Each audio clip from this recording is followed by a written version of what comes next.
In celebration of Black History Month 2020, we've decided to put together this video series on 10 Black Canadians who helped shape our country into what it is today.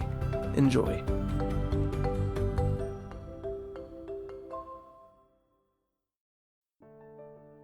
Most Canadians today have heard of Sarah McLachlan, the Nova Scotia-born songstress whose emotional ballads paved the way for a new style of feminine pop music in the 1990s. Many have heard of Anne Murray, another Nova Scotian singer whose international success in the 1970s and 80s laid the foundations for Canadian divas like Celine Dion and Shania Twain. Relatively few, however, have heard of Portia White, a 1940s sensation who was the very first Nova Scotian vocalist to reach the international stage. Portia White was born in the town of Truro, Nova Scotia, on June 24, 1911. Her father, a Baptist minister, was the son of ex-plantation slaves from Virginia. Her mother, on the other hand, was a descendant of Black Loyalists, Black Canadians who fought for the British during the American Revolutionary War. When she was still a little girl, Portia, along with her mother and 12 siblings, moved to Halifax. There, her father secured a position as pastor of Cornwallis Street Baptist Church. When she was 6 years old, Portia began singing in the church choir under her mother's direction. She grew up learning both soulful gospel music and sacred liturgical hymns, musical styles which would influence her own personal style tremendously. The young Nova Scotian quickly learned she loved to sing. More than that, she had a beautiful voice and a natural talent for music. Her aptitude, appetite, and ambitious nature prompted her to ask her parents to provide her with more formal training. To her delight, her parents obliged. They enrolled her in music lessons, and soon Portia was happily walking 10 miles a week for tutelage. By the time she was 8 years old, Portia White had honed her vocalist skills so finely that she was asked to sing Italian opera on Canadian radio broadcasts.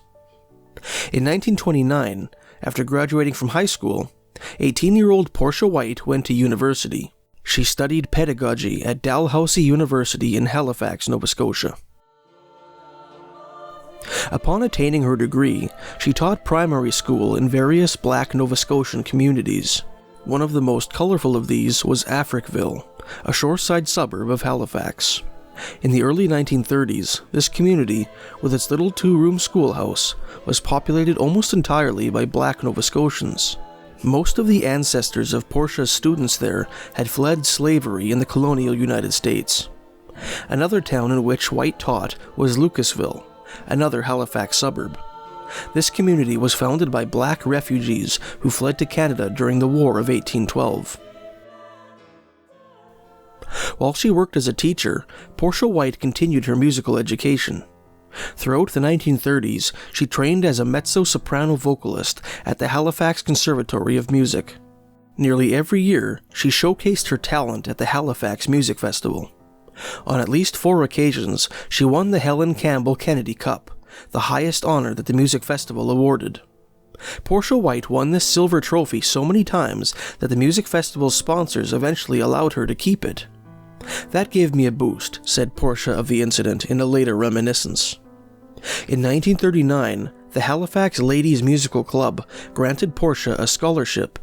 This money enabled her to study under celebrated Canadian vocal instructor Ernesto Vinci at the Halifax Conservatory of Music.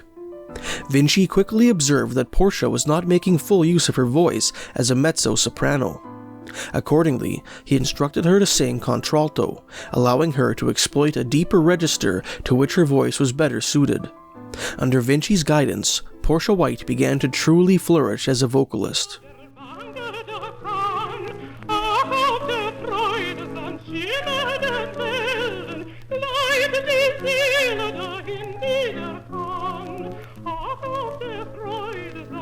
Throughout 1940, Portia White performed a number of recitals at both Acadia and Mount Allison University. The following year, she sang for a much larger audience at the Eaton Auditorium in Toronto, Ontario. Critics praised her performance in Toronto's Globe and Mail and the Toronto Evening Telegram, and almost overnight, Portia White became a national celebrity. After several additional performances in Toronto, White made her American debut at New York City's Town Hall in 1944. Her program included both European opera and Negro spirituals, and was extremely well received. After performing twice more at the same venue, she signed with Columbia Concerts Inc. and went on tour. Throughout the latter half of the 1940s, Portia White sang in cities across North America, from Canada to the United States to Latin America. In time, life on the road proved to be too much for Portia. In 1952, the 41-year-old diva retired from the stage and returned to her former profession, teaching. Instead of teaching elementary school in historic black communities, however, Portia White began teaching voice in Toronto. White continued to teach music for the rest of her life, returning to the stage on at least 2 different occasions. On October 6, 1964, she sang for Queen Elizabeth II and Prince Philip in Charlottetown, Prince Edward Island, in the Confederation Centre of the Arts. Her final performance took place at Ottawa's 1967 World Baptist Federation. The following year, Portia White passed away, succumbing to cancer.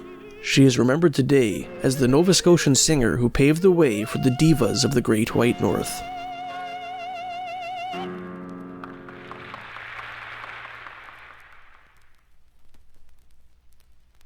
Thanks for watching. If you enjoyed this video and would like to see more Canadian content in the future, please subscribe to this channel.